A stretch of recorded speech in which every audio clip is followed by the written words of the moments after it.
Welcome to First Star Let's Chat, an athletic therapy podcast. I'm your host, James Gardner, certified athletic therapist, certified strength and conditioning specialist, yoga instructor, human being. This platform, for the pros, by the pros, anybody in the performance space, and beyond. Welcome here to share in the stories of professionals, experiences, journeys, learning along the way. It's a platform to connect, to network, and to be a part of a community that cares, with conversations that matter, experiences that resonate, and generate ideas, thought-provoking, organic dialogue, passionate pros. Brought to you as always by First Star Therapy, Mobility Tape, Epic, and Benchmark Athletics. In association with the Canadian Athletic Therapists Association. It's First Star Let's Chat, an athletic therapy podcast. Thanks for being here. Thank you for being a part of it.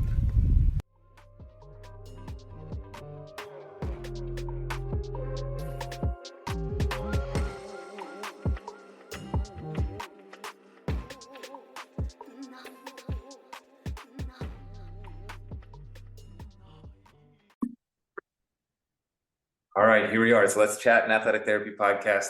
We're back. We're with Katie Sniffen, the director of the athletic training program at St. Louis University. Thank you for taking some time off mic. We were just discussing, it's been a lot. There's a density here in terms of presentations and people and time face-to-face and all those things. But you're presenting later on today, so we won't take up much of your time. I do appreciate you carving it into the day. Say hello. Tell us a little bit about St. Louis University and the program there. Sure. Thanks so much for having us on and for taking the opportunity to meet with so many people during your time here at the World Congress too. It's been a fun couple of days where we are approaching the tail end. So I'm grateful for all the little coffee and tea breaks that we're getting. Katie Sniffen, director of the athletic training program at St. Louis University, or as we call it, SLU. I have been in St. Louis and at St. Louis University since 2017 in an increasing capacity, working both in the interprofessional education office, starting as a lab instructor, spending time during my PhD in the Advanced Health and Data Research Institute in the School of Medicine, increasing my teaching capacity within the athletic training program, and then fortunate enough to take on the program director role just a couple of years ago. St. Louis and SLU became a home for me. I'm really proud of the program that we have there and the product that we have and the students that we help educate and cast out into the world as entry-level athletic trainers. And it's so fun to watch their journey.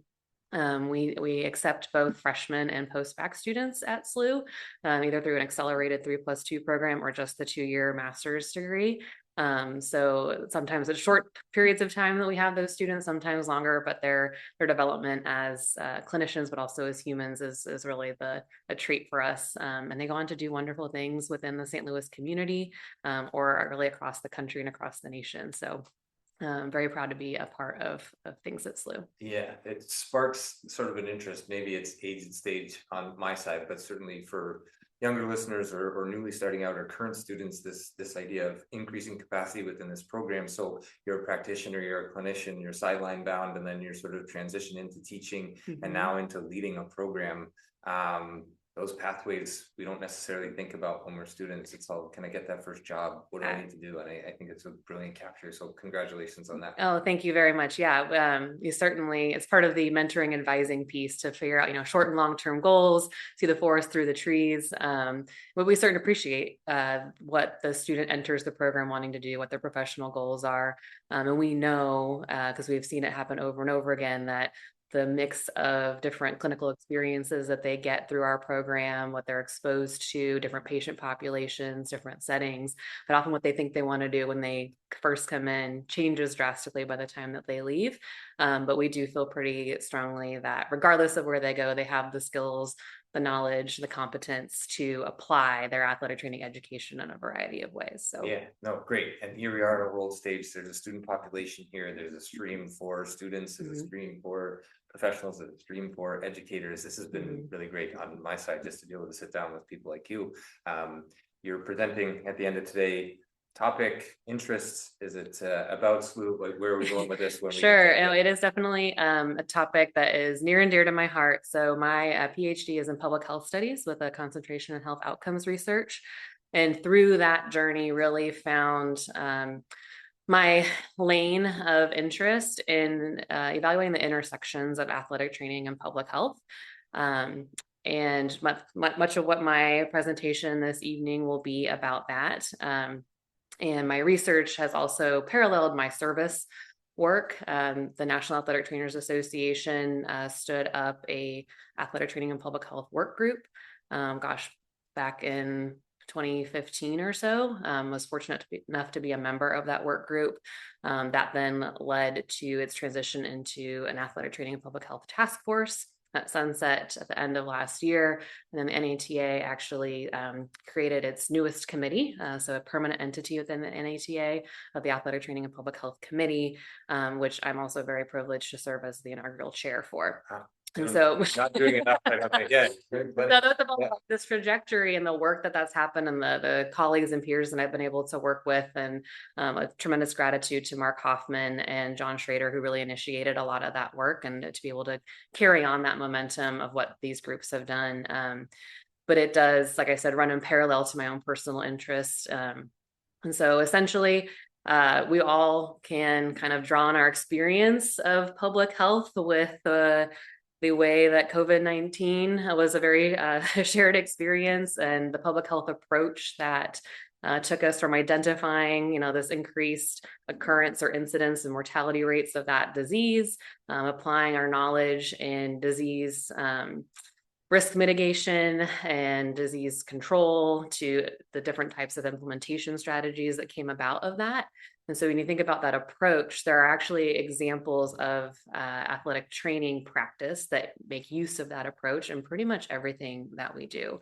The example that I'll be giving during my presentation is actually the simple example of how our approach to ACL injury. So we observe this increasing incident and risk of ACL injury in our athletic populations. We did a lot of work to identify the modifiable and non-modifiable risk factors to figure out what were the root causes of that. We created injury prevention programs to address some of those modifiable risk factors, and then use implementation science to figure out the best ways to make sure that people were adhering to them. And that is a perfect example of the public health approach. And we do that in so many different areas, from concussion policies and laws to heat-related illness, sudden cardiac death. I mean, you name it. We are applying the public health approach to much of what we do. And so my pitch, I guess, and that which closely aligns with that of the committee as well too, is really how the athletic trainer or the athletic therapist sits in this really unique position between individual patient care, which we also excel at, right? Addressing the needs of the person in front of us, but also understanding and drawing from the population characteristics and needs that they represent. So between the medical model of the individual patient care and the public health model of population level care, the domains in which we practice really transcend across both of those models. And so I think the athletic trainer is just a unique healthcare clinician that works in both of those spaces. And a lot of that's because of where and how we work. I mean, we are practicing in the places where people play, live, work, and grow, which is where the social determinants of health manifest most apparently for us. And so really what I provide examples for in my talk is just bring some level of exposure to those intersections of athletic training and public health, and suggest and argue that we should start to talk about who we are and what we do through a public health lens, because it's a language that some very important stakeholders place a lot of value in. Those legislators, administrators, our patients and their families all understand public health and hear public health and know it's important. And so if we can describe the services that we provide with a bit of that lens, it might help us in our advocacy efforts for the profession, or even advocating for our patients and their families and their communities. And just sort of in awe in the way that you've captured that just so naturally. Like, obviously this is where you spent your time, but at the same time, some of us, when we're asked, what is it that an athletic trainer or therapist is, can't capture that, but that's beautifully done and very fluent and not rehearsed. It's you understand all that we do and all that we fit, and that intersection into public health, you know, being Canadian, being a smaller body of practitioners as athletic therapists in Canada, not being a registered health profession. Like, these are the things that we come up against in Canada. These are the things that come up with the Greek Association came on and discussed. They have their issues, or not issues, but roadblocks or things to chip away at. Here in Ireland now there's 4 institutions, and I'll just encourage anybody out there to, I don't know, maybe just take what you've just said and package it up the way that it needs to be for your country or your clinic or your medical doctor. If you're going out there, it's I don't know, I don't mean to be at a loss for words, but it's a brilliant capture of all that this profession is. And that's kind of what this Congress has been as well, right? That intersectionality, the ability to fit in everywhere. Yeah, and it's not about saying that we're something else, right? We are athletic trainers. It's just a matter of contextualizing the things that we do and we've always done with a different language. And as you're pointing out, public health is something that's talked about globally, and wherever you are, whatever context you're living in, it is it's an entity that holds a lot of value and weight. And so if we can kind of tap into how we fit into that and contribute to that, it might serve us well. Yeah, absolutely. Last one for you, and then I'll let you go. Sure. I know nerves are building for me for your presentation, but you have a relationship, SLU and here in Ireland. A little bit about that, just so other places can hear that this is something that is being done and can be done. It works, it doesn't work, this is how it happened, wherever you want to take it. Yeah, to be perfectly frank, my exposure to the World Federation really has just been in the last 2 years as my role as program director, to better understand what a great organization it is and some of the true benefits that you can have when you lean in and participate in the events. And so I do actually serve on the Academic Institutions Committee. SLU is an academic institutional member, and from that I've gotten to meet colleagues from across the globe, just participating in that committee and starting to think about how can we grow in academic institution membership in the World Federation of Athletic Training and Therapy, get more faculty to see it as an opportunity to engage not just within your own country, but to expand that, and what that might mean for students as well too. So for us, we are very fortunate to partner with one of our host institutions, the Technological University of the Shannon and Athlone.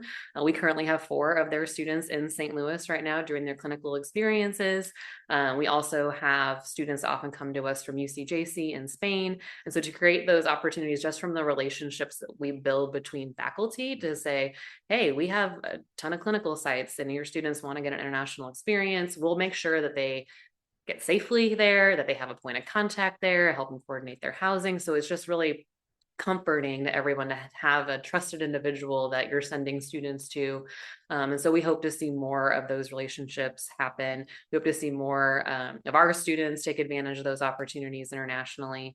And I think we talk a lot about interprofessional education and practice with different professions, but I think even intra-professional, like learning more about athletic therapy in Canada or in Ireland or in the UK, just to understand what your education looks like and your scope of practice and all of the challenges and opportunities in that area, I think is fascinating. And I think more faculty and students would benefit from participating. Awesome. And just for our listeners, again, it's Katie Sniffen. She's at SLU. That's right. Yes, I can say that now that we're in the same room. I felt like maybe not, but last one for you, just before you go, is just sort of, you've given a lot to be here, right? You've given away time, you've given away all of those things, and you're presenting. So you're presenting your expertise and giving. What are you taking away from World Congress as you, I guess, get ready to exit? Yeah, well, that's a great question. So tangibly, I've had conversations with people about some of those things I was just mentioning, where how can we make this more accessible for students? Like, this is a big ask for a student to travel internationally, often on their own dime. So we've talked about different virtual events and opportunities for them to engage with students from other institutions.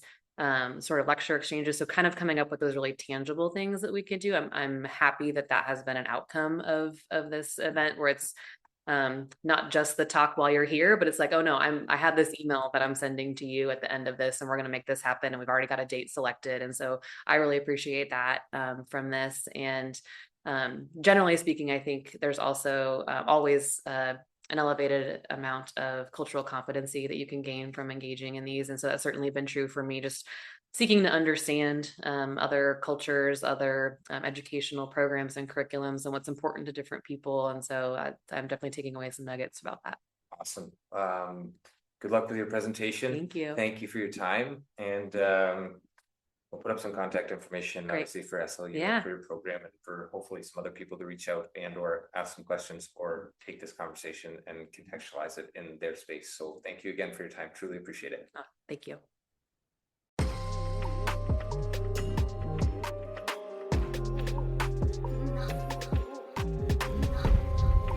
Thanks again for being here. Thanks for listening. Thanks for being a part of this community. Check us out online, firststartherapy.com. That's FIRSTAR therapy.com. Or email us with feedback, consult@firststartherapy.com. CONSULT@firststartherapy.com. On Instagram @firststar.therapy, and our podcast host @letschat.at. This is First Star Let's Chat, an athletic therapy podcast.